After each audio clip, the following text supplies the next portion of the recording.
right, welcome everyone to the channel. Big up, Liverpool just played Yokohama FM. Hope I said the name correctly. We have Footy Reacts and making a debut, Jamie Phillips as well today. So big up Jamie for his time and same with Footy Reacts. We're gonna get straight into. Before we get into the video, I always do this in the beginning. Road to 200 subscribers, guys.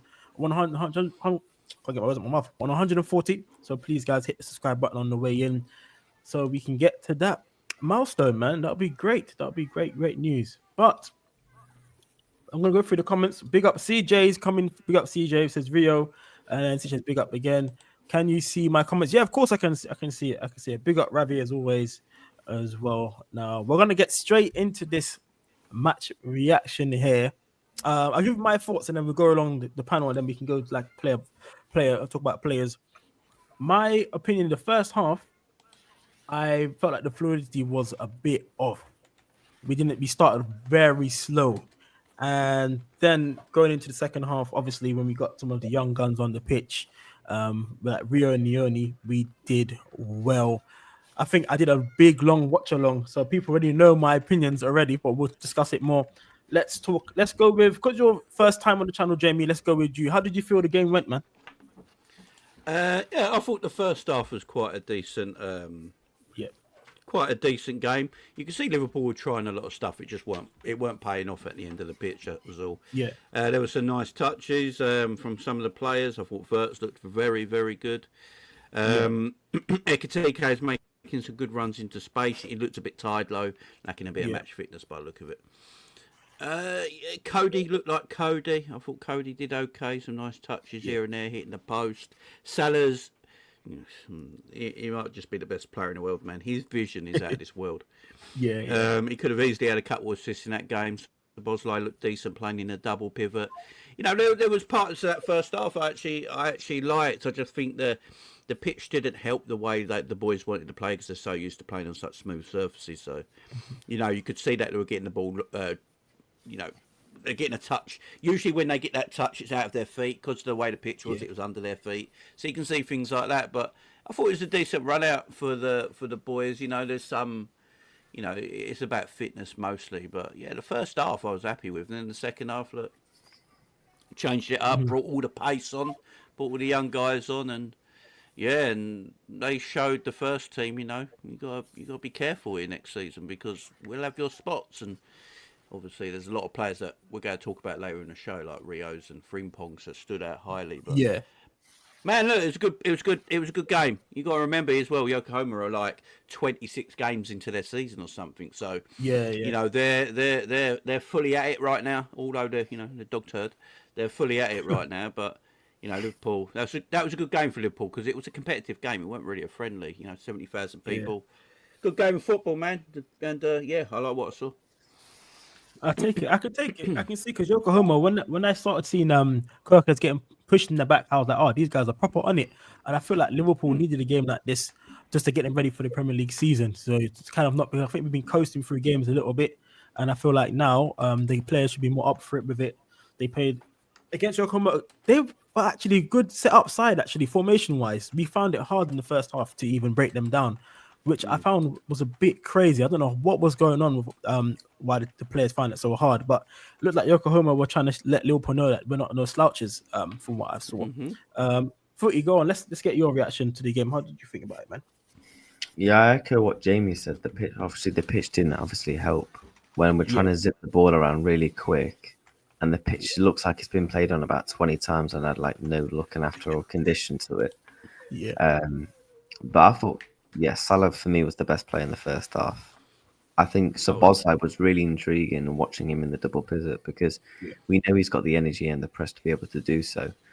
And when we're slowing the ball down, watching Szoboszlai, and you have like Gravenberch slightly more going out to the right, Verts calling for the ball, setting the game from a tempo standpoint of view, which I thought, again, I'm really liking that because I feel like we need that in our team because it will be able to help us create more goals, get more assists in the team. So yeah, I was like, for me, Szoboszlai and Salah, and Salah's vision, man. Ekitike, almost very unlucky for the shot to go wide. I enjoyed watching a bit of Ekitike as well because there was a piece of an article of why we actually liked Ekitike.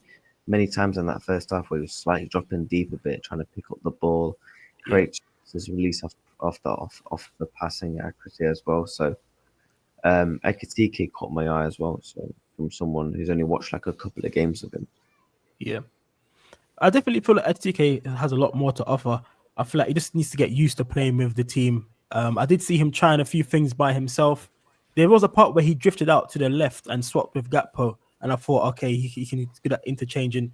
So I wanted to see it more. He almost scored with a little back heel flick, which wasn't too bad. I feel like just because his first game, I don't want to go on him too much. I feel like because his first game, I feel like he could have dropped in the middle of the pitch to pick up the ball a bit more as a striker, but we'll have to wait and see with that one. But he definitely looks like one that's going to be good for us. Hopefully he gets more game time, and then we can see that there could be. I was thinking before we signed him that he might be able to do a job on the left. But for me now, obviously seeing from Rio's performances, I'd rather just have Atiki as a backup striker, in my opinion now from Rio.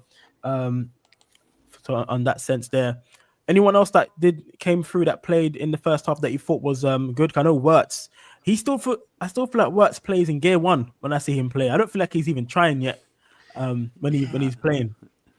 That's how crazy it is. That's a disgusting thing about it. You know, when you watch Wirtz, it's the speed that he plays at in the first touch that he's got. You know, it's just ridiculous. You know, he plays at his IQ as well, his speed of brain, his speed of thought. You know, you could just see it with his playing. He drops deep. He's got that beautiful first touch. Everything is on his foot. Nothing. You know, I think there was only one time where he let the ball run away from him. But other than that, he keeps the ball well. He links well. His movement, his ability to find space in busy areas of the pitch is fantastic. Yeah, and as you said, he's not even going up in gears at the moment. He's literally in gear one. I mean, he's special, man. He's special, and you know he's going to do things, man. You can see he's got a connection with Mo Salah already as well, which is going to be frightening next season. I thought Conor Bradley did well as well. I thought Conor Bradley playing.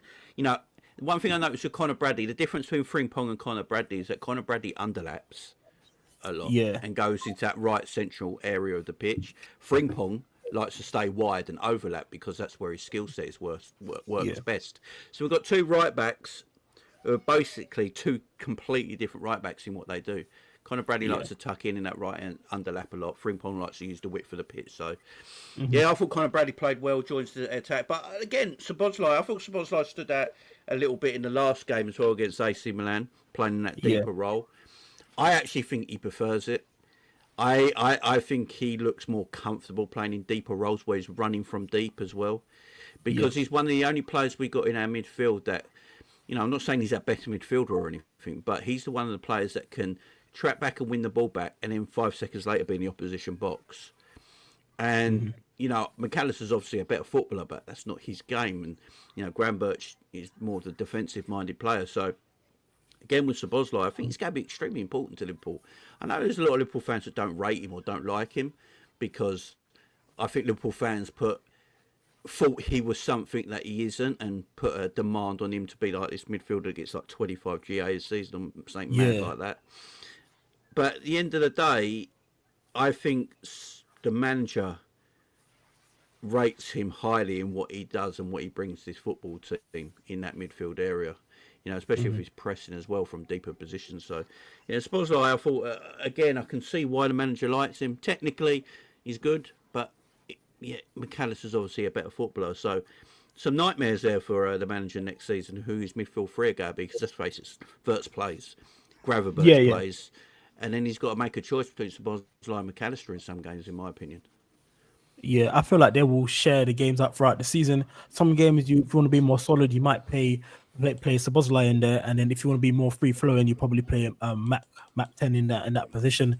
So it's one to think about for Slot in this season. I do feel like our midfield, we have all the right players to throughout the season to actually go on and win trophies this year as well. So now adding Wirtz into the team and makes our midfield much free flowing. I did see Gravenberch; he was actually playing like holding DM now, that properly from compared to last season. He was running back, picking up the ball.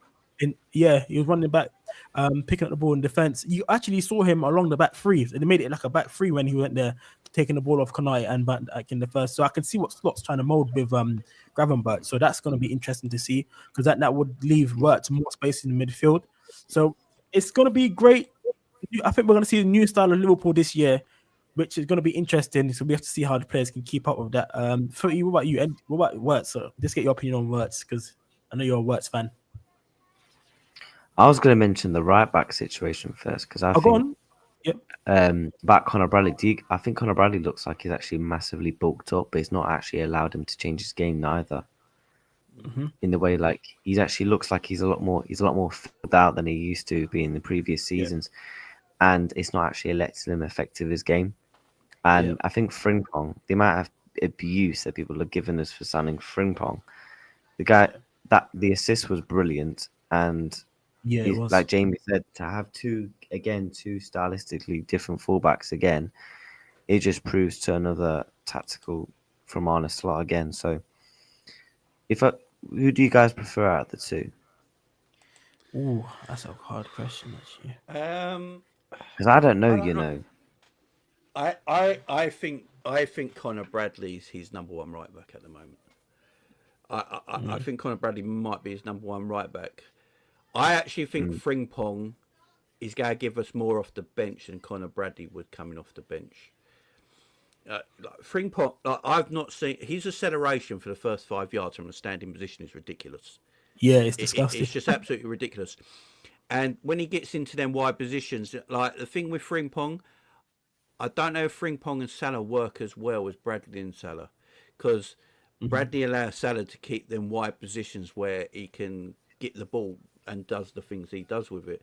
With Frimpong, Salah's going to have to tuck in a little bit, which means he might get crowded out a little bit more. So, and look, and Frimpong can play right wing, as we know as well. He can go into them areas where, I think Conor Bradley's going to be an out-and-out right back, with Frimpong, I think, can play in multiple positions as the season goes on. So he's going to get a lot of game time, and he's got more options. Look, last year, Slot didn't really trust his options that he had available, so rotation was not really there. This season, he's got multiple options now, where he probably feel like he can rotate and trust what he's got. That improves the team as well. So it's good, man. It's good for us, because now we've got, we're used to Trent for so long, and Trent is obviously a very good footballer. There's no doubt in that. And I looked at Frimpong today, and his pace and crossing is literally just as good.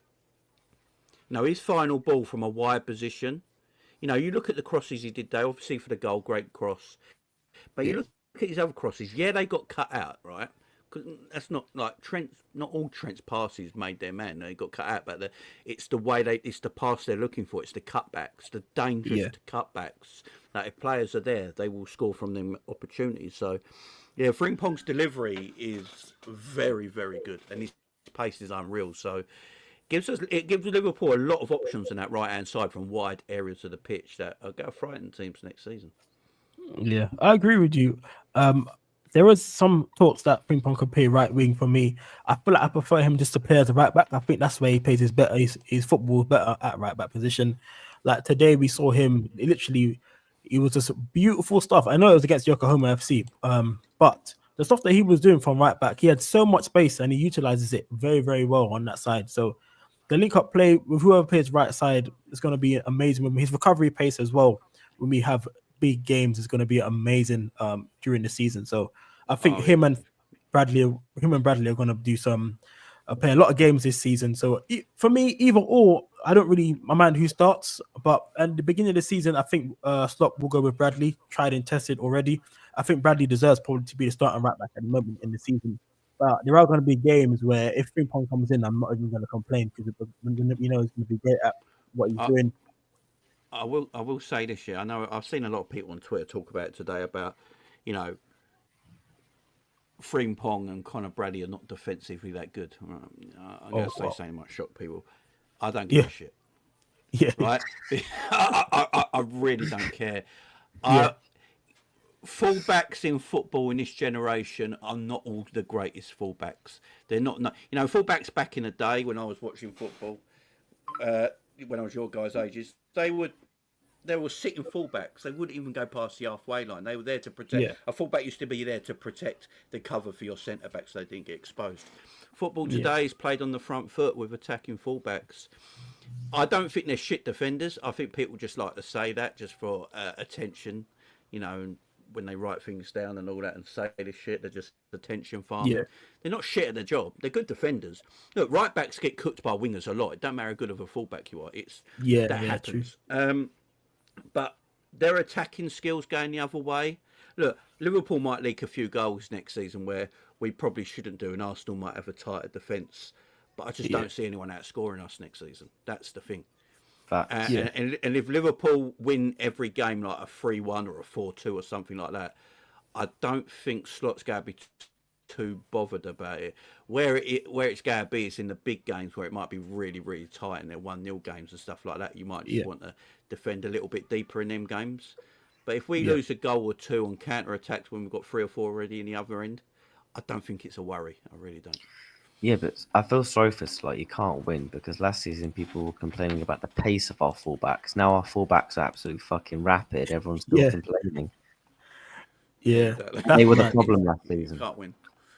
Yeah, you can't win with that. Yeah, they didn't get back. They couldn't run back. Like Trent was lazy. Big up he Uncle couldn't Rods. be bothered running back. Big up Rodsley. Yeah, they couldn't be running back. Yeah, so Trent never run back. He just jogged back, didn't he? Like that. Could be asked. Paul Robbo's too old to go up and down anymore, so he can't do the job. They got Kirkes. Kirkes can be in the other half 1 second, then back and by his goal the next. And same with Connor and Rio. So, going back into shape. Look, do we get caught in the counter-attack too much? Did we get caught in the counter-attack today where we got too many men forward? Yeah. I think that's just the risk that Arnold Slot wants to take. And I think when the players keep getting used to the way the manager wants them to play, it's going to click. And we've got far too many players for it not to work. You know, and we got, you know, and if Isaac does come through the door, good luck stopping Liverpool not scoring. Isaac, Ekatike, Salah, Cody Gakpo, Wirtz. Yeah. Then you got Frimpong and Rio, you know, if they want to come off the bench or if they start games. It's going to be extremely difficult. So I think Slot is going to take that risk where we're not going to be like a defensive-minded team, maybe a bit like Arsenal, where their defence as a team is better than ours. I admit that. But I don't think Slot's too concerned because I think it's just goals. And, you know, it's not like we're going to concede in every fucking game. But I could guarantee people will moan in the season, I wanted a 3-0 and it's a 3-1. We can never keep clean sheets. Who gives a shit?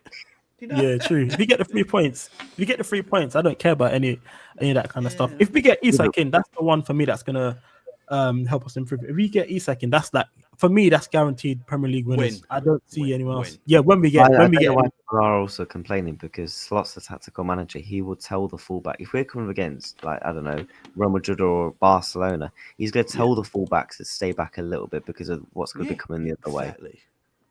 So, like, I don't get like against smaller teams. Yeah, true. That's true. I want all the big boys in the Champions League. I want Real Madrid's. I want all of them, man. God. I want revenge on PSG coming up. No, I think we'll do it. Reacts is right, though. Yeah, what you just said there, he's absolutely right. Like, when we come against these bigger teams, we're not going, you know, Slot's not going to tell everyone, look, all like 10 on-field players, just leave Konate and Virgil back and everyone go, you know, and jump forward. Yeah. He's not going to take that much of a risk against bigger teams because of the quality they'd have on the counter-attack. But when you're playing against low-block teams and you're trying to bully them, he's going to take the risk of them maybe counter-attacking on you. Because at the end of the day, he's going to expect the players that we got to score 2 or 3 goals anyway. So that ain't going to be the problem. Rex is right. He is. Ravi's got a question. Big up Ravi. Questions, thoughts on how the players communicate with each other in the game. It depends. Obviously, it starts from the training pitch, innit? They've got to be used to playing with each other. I feel like once they know that Wirtz is going to be the dictator in the pitch, in the 10, I think that's when they'll be able to communicate with each other in that way. So when Wirtz receives the ball, that's when you'll see Salah pull off or Gakpo. When Isak's there as well, you know, we've got to talk about Isak as well. I think that will be more easier for the team then. I think once that happens and they know who they're playing through, I think they'll be able to communicate it well. What do you guys think of that one? With Ravi's question. That one there. You agree? But big up guys for everyone that's 19 watching. If you're not sub, please do subscribe to the channel. We're on 140 subs, trying to get to 200. So you guys, man, I see there's a new person called Lucky. Big up, man. Thanks for tuning in. Big up for you guys there. Right now, I wanted to talk about man like Rio, because I know Jamie had a take. I've watched your lives. You said you don't think Liverpool need a backup left winger. We got Rio, right? That correct?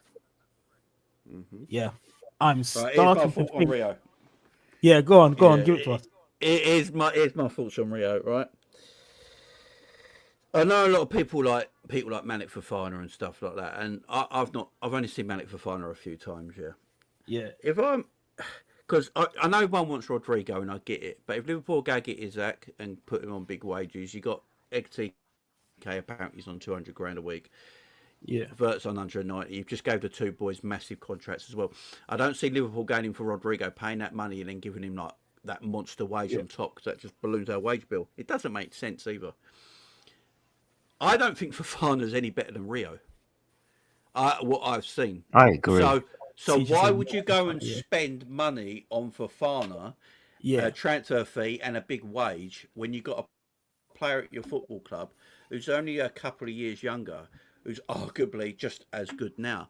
It makes no sense whatsoever. Now, I know a lot of people go say, you can't burn the kid out and all that, and I agree. I don't think our manager would do that anyway. So I think Cody Gakpo's your number one left winger at the football club, because we all forget about Cody. Cody's always forgot a man when we talk, we need to buy this. Look, Cody is not a Rio as a left winger. He's not what Rio does. What Cody is a goal scorer. That he likes to get shots off. He likes to score goals, as we saw today in the post. Now he's attack minded, so he can ghost in games sometimes. Yeah, but he's your number one left winger. We've also got players in our team who can play over in that left hand side. Ekatike can play there if you wanted him to. You've got Verts who can play over there if you want him to, and you've got Rio as well. So looking at it on a sensible pathway, if you get Rodrigo in, Rodrigo and Cody Gakpo will play games more than Rio next season. And do you want to keep blocking Rio's path? Fofana, I don't think it's anything better than Rio. I think Slot. I mean, Slot spoke about Rio in his press conference just now. I've just been reading some quotes where he said he loves a lot of Rio's game, but there's stuff he still needs to learn. Like he said about, there was a shot he took where Slot would rather him pass that ball, and he said as he matures and gets older, he'll learn this. It's not a worry. Mm-hmm. They're building him. He's going to play for Liverpool. He's going to eventually, one day, in my opinion, be Liverpool's main absolute left winger in the years to come. So yeah, I would agree. I don't see it buying any other left back unless you go buy Rodrigo, and then maybe a season or two later you're thinking of letting Cody go, and then your Rodrigo and Rio's your partnership. If Rodrigo's not the one you're going to get as left wing, there ain't no one else out there right now. So just leave Rio in place with Cody, and you got Verts who can go over there. You got Ekatike who can play over there in games as well. Yeah. So Rio won't get overexposed. So I'm perfectly fine with it. Would you get Rodrigo in as a backup to Salah? Because I know Rodrigo can play off the right for future references, or is that not Rodrigo not going to go down? I mean, he could do that. If they wanted Rodrigo, they could go, look, we're going to get you in. You're going to be left wing for a time being. Eventually, we might move you over to the Salah position. But then he might go, look, I won't come then, because like his whole problem is he's sick of playing right wing. So he wants to play left wing. I just don't know right now. This is going to sound balmy and people go at me. I know they are. I can feel the hate coming my way already. I don't know if Rodrigo's that much better of a left winger than Cody Gakpo right now. And the reason I say that, technically Rodrigo's a better footballer, right? Yeah. Technically he's a better footballer. Is he going to get as many goals as Cody in England?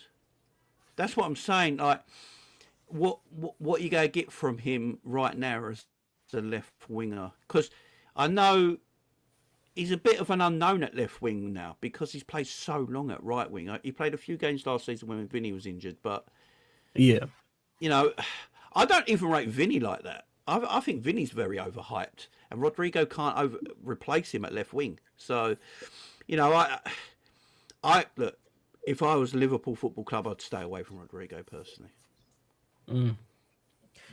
Oh, the news is. I think they're admiring of Rodrigo because I see that there's news that they've contacted Liverpool so they about him moving over. But what I've seen on the socials is that Liverpool trying to get the Isak deal done first, and then once that is, they check their finances. That's what was put out there a couple of days ago about the Rodrigo news. So we have to wait and see with that one. For me, I don't mind getting Rodrigo only because I don't. I know you said you don't like playing on the right hand side. For me, it just makes our squad overall stronger. I'd like to see Rio be able to play left and right in this game, but obviously him on the left hand side right now is already amazing. So it's a tricky one to think about there. I know CJ put Barcola in, but for right now, I don't think we need Barcola in now. When we got someone Not like Barcola, man. yeah, I don't think we need when you got someone like Rio. You don't need that player now. My thought You has have been to think, changed on that. like, is Rodrigo worth the overall what's going to cost? He's going to want over 200 grand a week, and he's going to cost you about 90 million quid. Or would you rather play an academy kid who is free Yeah, right now? yeah. Me, I And prefer then we can Rio. use that money for somewhere else, in my opinion. Yeah, I Yeah. agree. What's your opinion on Rio then? Fruity Reacts. You think you can be the backup to Gakpo or even start at this moment in time? I'm, You I might even want, look to I'm start. not one of these fans that's going to get carried away because we still have to Yeah. take into context it's pre-season. You know, he's what, 16, 17 years old. He's still Mhm. got a long way to go. So he's not. I don't want to gas him up too much. I'm just going to enjoy watching him play. Yeah. There is parts of his game I like. I like his work rate a lot. The way he actually, when he loses the ball, he's eager to win it back straight away and release the pass. Yeah. And he's got abundance of confidence, man. That goal was. I mean, the keeper probably should have done better, to be honest. But fantastic goal from him, and yeah, there was a bit before where he was literally using like left foot, right foot, and then I think the shot was blocked. For me, that was Mhm. more impressive. It's just right now he's just so high in confidence, but I don't want to overplay him to a point where where he become fatigued. Two, if he has a bad game, we have a Kwanzaa situation, and mentally he's fucked. I don't want. Yeah. I want to take his time because he is only 16, 17 years old. You know, he's not even an adult yet. So Yeah. for me, it's just about take our time. Like if we're gonna playing him in the games next season, playing him in give him a couple of Carabao Cup games, give him a couple of FA Cup games, because even if he doesn't play games, he's still going to learn. He's still going Yeah. to learn and get better because look at the players he's going to be learning and playing with in Yeah. training. So for me, even if he doesn't get games next season, he's still going to learn massively. And you've seen that over the past couple of months. He's been Just treated hanging like out. a. No, Yeah. I'll be real though. He's been treated like an yeah, adult though, because of the video I saw of Andy Robertson shouting at him saying consistency. You read like called him like a swear word. So trust me, in training, he's definitely been treated like an adult there. That made me laugh so much. So I I feel just like want the rightly club so as to, well. Rightly so. yeah. yeah. So they're just saying I if you're old enough, you're good enough. React is right. Look, I don't think Rio should start any games next season. Yeah, in the Premier League. But Yeah, it's not nothing wrong with him coming on for 20 minutes and 30 minutes here in Premier League games because I yeah, tell you what, him against tired legs, like if you're going for an hour and Cody's running, Ian Kirkhead is running at fullback for an hour, and then yeah, you bring a Rio on for half an hour in games, he will do bits. There's no doubt about that because you've got to still protect him, and you don't want to, you got youngsters that go. Look, Rio could have like you could start Rio, right? Say you start Rio for the first 10 Premier games of the season. He's out yeah, his world. We're going ballistic about him, saying right, he's not just yeah, doing the Ballon d'Or now shit. You know what I mean? And then on the 11th, 12th, 13th, and 14th game, he literally goes that way because he's a young yeah, kid, yeah, and that's what happens with young kids. You know, you've seen it with a lot of young talent in the Premier League already. You know, they start off really well, and then they dip because of their age and maturity. So, yeah, I think Liverpool are seriously looking at it and probably thinking, look, if there is any left winger we go buy in the market, it might be Rodrigo because of the options he can give us on the right hand side as well. exactly, yeah, But apart from that, they probably. I don't see the point now of Rio or Trainioni playing under 23s anymore. no, not anymore. I would literally just have them there, first team training, if it's up to the manager, obviously.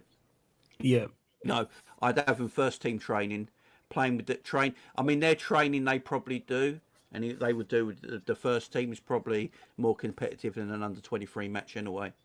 Yeah. You know, learning from the best of the best in the club, and then getting game time next season off the bench. I think that's where their next stage is, because you can't. You know, it's very hard to go just from under-23 to first team regular. You know, you don't make that, but the bounce should be right. Under-23 player moved up now, training with the first team, in the first team squad for match days, but coming off the bench. That's the next build, and then after that, maybe next season, the following season, when he's going to be 18, you go, right, this guy might now actually be ready for first team football every week. So then we've got a situation. Would you not loan him though? Would you not consider a loan? A slow build. Do you know what I did? I did think about this the other day. I was on a show thinking about this. Like, do we loan Rio, get him some first team football in the Championship, or something, man him up, tough him up a bit? And then I've been thinking this the last couple of days, and when I watched the game today, I was like, do you know what? He looks like he's filled out in a way. He looks like he's got a bit bigger. You know, he hasn't really got that kid's physique, I would say. And like, Phil Foden never went on loan, right? As a youngster, never went on loan, because Pep Guardiola said the players we got in our team, he will get better and learn more by training every single day with the first team, and it will improve his game more than going somewhere on loan and playing every week. And because of Rio's talent right now, and how good he is, I think the club are looking at him going, there's no need to loan him. You know, it might be a waste, because he's going to be far too good maybe for some clubs where he's going to be loaned. So they probably feel like, just put him in the first team training from now on. You know, let him work with let him work with the first team players. Let him see what the first team training is about, and that could improve his game more than maybe going on loan. So it's a situation where the club have got to really think, what's the next step. If they think the next step is that people like Rio and Trey are going to be first team regulars soon, and for next season, not first team regulars, but first, you know, squad regulars that'll play off the bench, then they won't loan them. That's going to be our thing, because I just don't see the point in Rio playing another season in the under-23s. I don't know what more he can develop in under-23 football now for another year. I don't know what more he can develop from his game. I think his game now needs developing by playing with the first team. So yeah, it'd be interesting. It's the same with I agree with that. Same with Trainioni. For me, I feel like he could be a squad player around the teams. I think them training with the first team has probably built them a lot more. You can see the progression in them. They've progressed a lot since last season when we saw them play in the FA Cup games. So for me, I think they're ready to play first team football, not like as starters, I agree. So they could come off the bench and play a few games. Maybe they'll be starters for like Carabao Cups or the FA Cups when you're playing against the lower league teams. I think that's what they will do. So yeah, Jamie, spot on with that one. That's what I think about that one. Trainioni as well has come through and he's done away. So Liverpool have two players there that could be first team starters in around, I would say, 2 to 3 years times, depending on their skill and their ability. If it happens, how many games do you reckon you guys would give like Trainioni in midfield this year? Because we're gonna need him at some point. You guys think? I think look, Trey's definitely got the ability. I think he's 18 now as well, isn't he? So yeah, he's got to take that maybe that next step in his game. I think Trey will be part of the first team squad unless they want. I think if you go loan one of them out of Rio and Trey, it might be Trey, just because he plays in that central midfield position.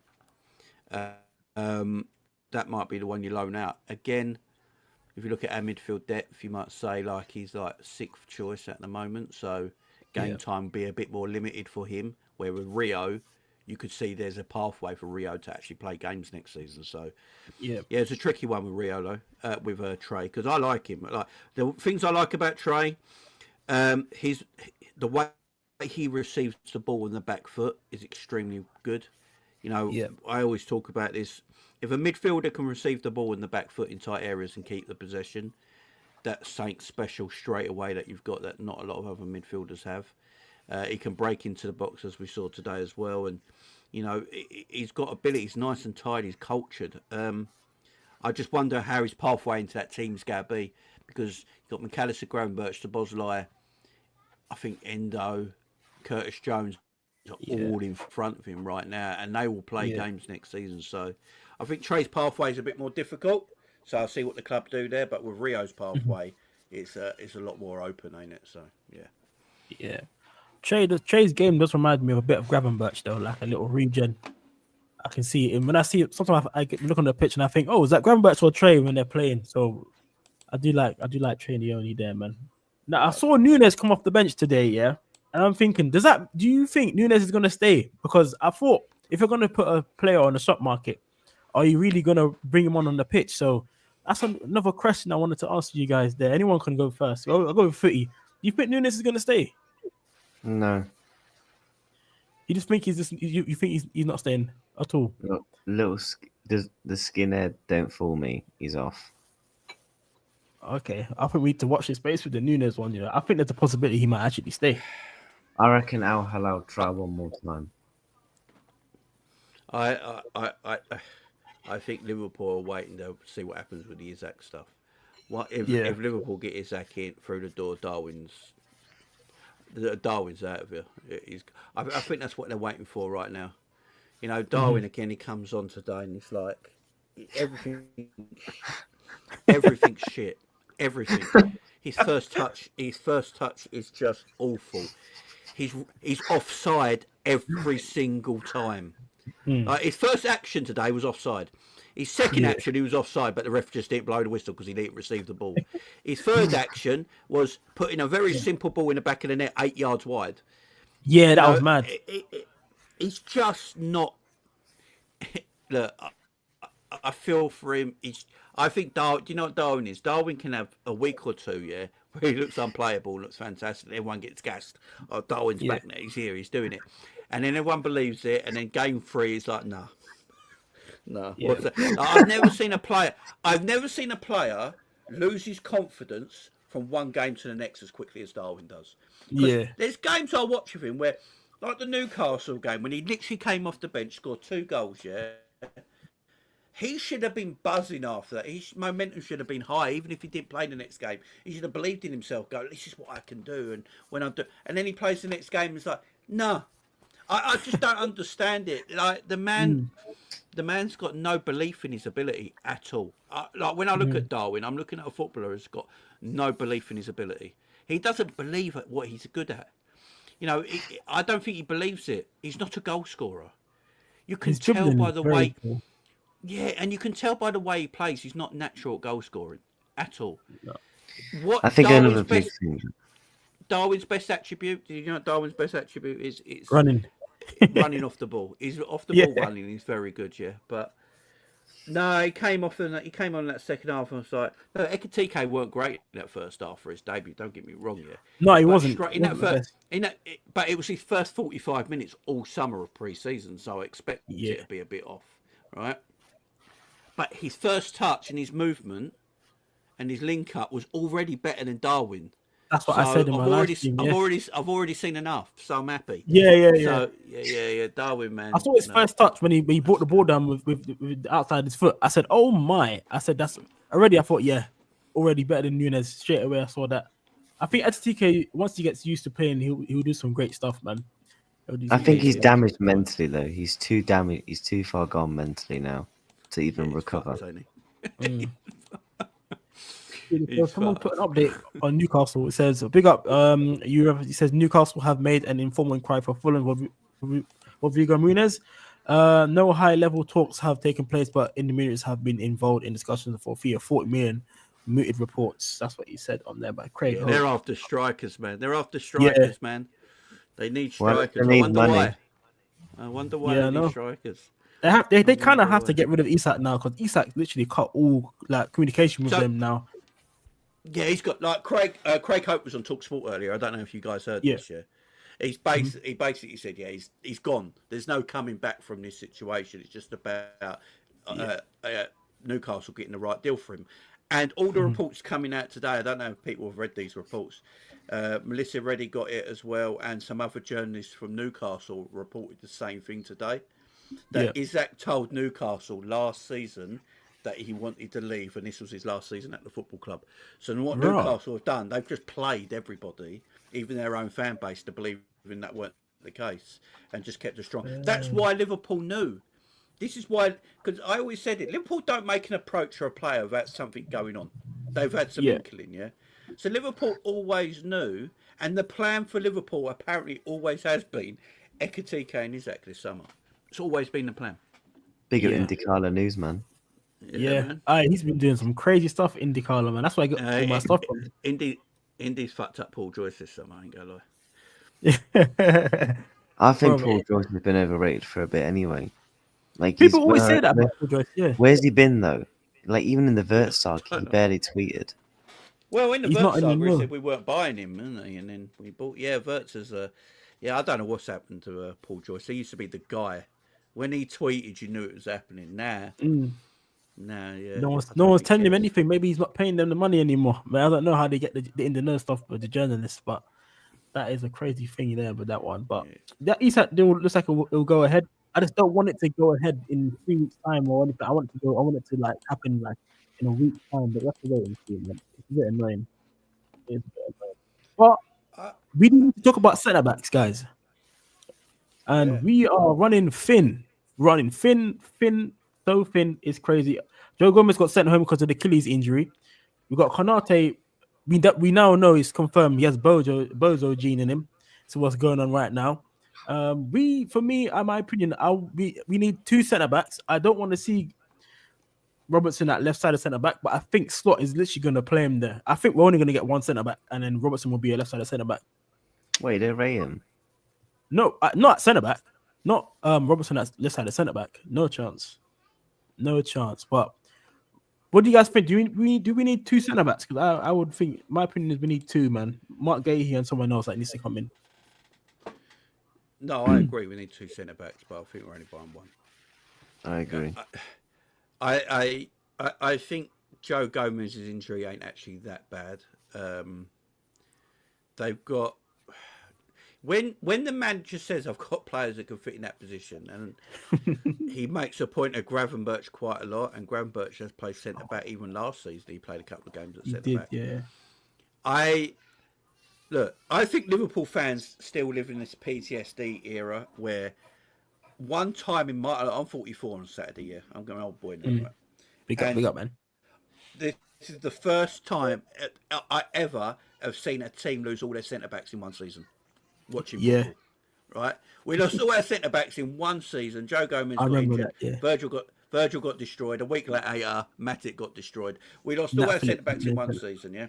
Yeah. And I think since then, and that's the only time I've ever seen it. And since then, I think everyone's like, we need about 8 centre backs just in case so and so gets injured and all that. Look, Virgil and Konate, no matter who you buy, Virgil and Konate are going to play. Right? Yeah. They just are. They're going to play. Mark Gahey, bringing Mark Gahey at the moment, is going to be difficult for him to go when he's going to play. Because Mark Gahey's first choice for Crystal Palace, in my opinion, he's England's best centre-back. And probably will go to the Euros as England's #1 centre-back. Yeah. Like, when's he going to play? Look, can he force his way into and past Konate? Maybe. That's maybe something that can happen there. They can rotate quite a bit. Yeah. So then you've got a 4th choice centre back. Who do you have as your 4th choice centre back? So your 4th choice centre back is going to have to be someone young. And maybe that's why we're looking at that young kid. I can't remember what his name is. It Roney or something like that. That we're looking at who's 18. So someone like that coming in could be your 4th choice centre back. So that's why for me, if Liverpool buy a centre back, Joe Gomez will be 4th choice. Having Joe Gomez as 4th choice centre back, I'm absolutely fine with. I really am. And I think the club are as well because they can put Gakpo and Endo there if they need to. Gravenberch and Endo there if they need to at the end of the day. But look, your main choice centre-back usually is your main choice centre-back for the season. It's very rare that top managers rotate their centre-back partnerships. Yeah. They like to have that your #1 goalkeeper, your centre-back partnerships, and usually your DM, that's the core of your team, and then you build around it and can rotate around it. I I just don't see like them two being like, oh, we're playing so and so this week. Let's not play Virgil. We can play something like this week. We're rotating centre backs is a dangerous thing to do. You want them secure. So, although I agree with everyone, we need two centre backs. I think if you just go and get a Mark Gay or something like that, and you've got Joe Gomez as fourth choice, it's strong because if you look at it on paper. Virgil Canate and Mark Gay is three excellent choices at centre back, by the way. Yeah, that not a lot of teams in this country will have. Arsenal got about 27 centre backs because that's what Arteta does. Do you know what I mean? So I know. Bloody hell, they can provide centre back. And then four of them play fullbacks or left midfield. Yeah, right? Yeah. So I don't know. You got Stevenson there as well, as in chat saying as well could look. But apparently with Stevenson, Anthony Irishman says that. He was on loan at Dundee, and apparently he played in the 10. He plays centre mid. Apparently he's not even really a centre back. Yeah, well, he's more of a right back, and he's more of a right back. Stevenson's very good on the ball. We've seen that in pre-season against AC Milan. He's very tidy on the ball, but he's got no pace. Yeah, he is slow. And no athleticism. If you've got no pace and no pace and no athleticism, you're not going to make it in England, in my opinion. So no. Yeah. We need two centre backs, but I think we're only going to get one, and. I don't, look, we can't go and buy 6 players for every position just in case of injuries. It's just not the way it works, is it? Yeah. I don't know about Gay, I'll be honest. You don't like Mark Gay? I like Mark Gay, but I think Liverpool look reluctant to pay it, though, because the asking price. And we still don't know what's happening with Crystal Palace. Because, Crystal Palace still might get Europa League. They appealed for the court thing against Forest, so... That's naturally going to hold a bit of valuation going from Conference League to Europa League. So I feel like it stinks of like a last week signing Mark Gay for me. I hope not. How much do you reckon it's going to be for? Like 4 million or something? Well, Palace, look, if you told me we got Mark Gay for like 45 million pounds, I'd actually be really happy with that. But then if you told me it was on the last year of his contract, I'd be like, Do you know, that's the thing, because he is a 45 million pound centre back in my opinion. I think he's a very good player. He's a good leader. He's a great captain. He's very good on the ball. He's very calm and assured as a centre back as well, which you want in that position. So, and he's quick as well, and he can play in that DM role as well, which because he's good on the ball. I'd buy him every day of the week. I think he's a good footballer, but Liverpool probably looking at him thinking, if you have 3 years left to deal, we've got him for 45 million, we'll take, let's do the deal. But with a year left, and literally, he's told Palace he's not signing a new deal. Palace are aware of that. They know he's not signing a new deal. Yeah. So, keeping that, I think what Liverpool are going to do is sort of play the bully game a little bit and go, we'll just wait as the summer draws on. If no one comes in for him, if no one makes a move for him, we'll just wait. If anyone tries to make a move on him, we'll just attack it and pay it, like they did for Diaz. When they were waiting for Diaz, and they were waiting for the following summer to buy Luis Diaz. Spurs made too much of a show for him, so Liverpool went early for him. I think that's what they're doing, Mark Gay. It could be the last thing we do in the summer, the last week of the transfer window or something like that. Yeah, that's when Liverpool might, and then Liverpool will go, look, the window's about to shut. He's going to leave for a free, or you have to sell him in January. And in January, he's only got 6 months left on his deal, and it's going to be even cheaper. We'll pick him up for 20 million. Or do you just want to do the job now for like 30, 35? So, was you guys gutted about missing out on Hasso? No. He's a left back, really. Yeah. A little bit gutted because I know he can play left centre back and left back because he can do both positions. I only say that because he's quite young as well, and I thought the Netherlands contingency that we have at Liverpool, I thought he'd be like a no doubt to say, I want to join my brothers. But yeah, just Chelsea has banned out everything, innit? He's probably going to sign a death row contract at Chelsea, probably like a 9 years deal. I think it's a clever deal by Chelsea. They're getting for quite a small bit of money, small wages, and if it doesn't work, they flip him in 2 years and make a profit. Yeah, it's the way of doing football now. Liverpool are doing that. Look how much Liverpool made in 12 months, almost 200 million. Exactly. In 12 months. Yeah, it's the way to do football now. Chelsea and Liverpool are very good at it. They are.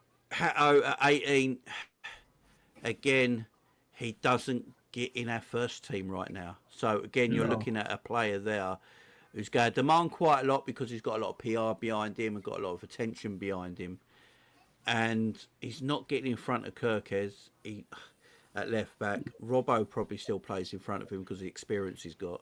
Yeah. And then on that left side centre back area is Virgil, ain't it? So I'm not sure for his development where he actually plays. So for Chelsea, I think, you know, who's the left back at Chelsea? Cucurella. Cucurella, yeah. I think there's games where he can play in front of Cucurella at times. So it does make sense him going to Chelsea over Liverpool right now. For game times purposes, yeah, I get it. Chelsea be doing some good stuff in this season. There's 18 of us watching it together. Please do hit the like button and subscribe. Trying to get to 200 subs. Still on 140. So watching it back, if you guys could hit the button, that would be amazing. That would be amazing indeed.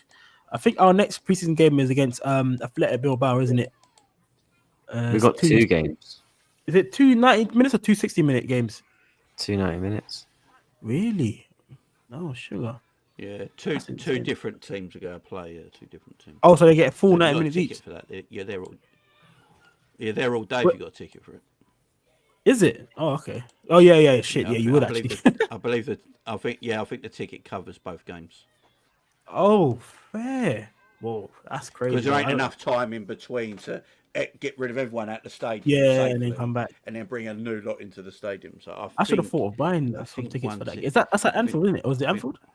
Yeah. Yeah, it's all right. We always have a game at Anfield down at the end of the pre-season, don't we? To see it off. So I think we did this last season when we played 2 games in 24 hours, didn't we? And Canate got injured. Do you remember? Man, that was crazy. No, it was 2 seasons ago. Sorry, wasn't it? 2 seasons ago. Do you guys think Kirkes is best left back in the Premier League at this moment in time? Kirkes. He was the best left back last season. I always said that he was playing for Bournemouth. That's why I wanted him so badly. Yeah. It's very good left backs. There's some good left backs in the league, though. If he can continue his Bournemouth form in a Liverpool shirt, he's gotta be a superstar. There's no doubt about it. I think Alvin will play well for Man City as well. Yeah, I forgot who they signed. Who do you think is going to be our closest title contenders, do you reckon, this year? Arsenal. Arsenal. Manchester City. See, with Arsenal, I think when I watch Arsenal, I still think Arsenal are going to be very difficult to beat in the way they set up defensively. I think they'll still be very difficult to beat. But here's my thing with Arsenal, and I was arguing with an Arsenal fan today about this. So they're going to book Yokeres, which they're, loving, and rightly so. You look at his goal return in the last few years, he's one of the top, if not the top goal scorer in Europe. So they've got a tremendous striker there, yeah? Yeah. I still think they need another striker. Because if anything happens to Yokeres, they go back to Martinelli, Havertz and Saka. Which all Arsenal fans said is not good enough to win the league, and that's why they needed a striker. The pressure on Yokeres next season to get all the goals is massive.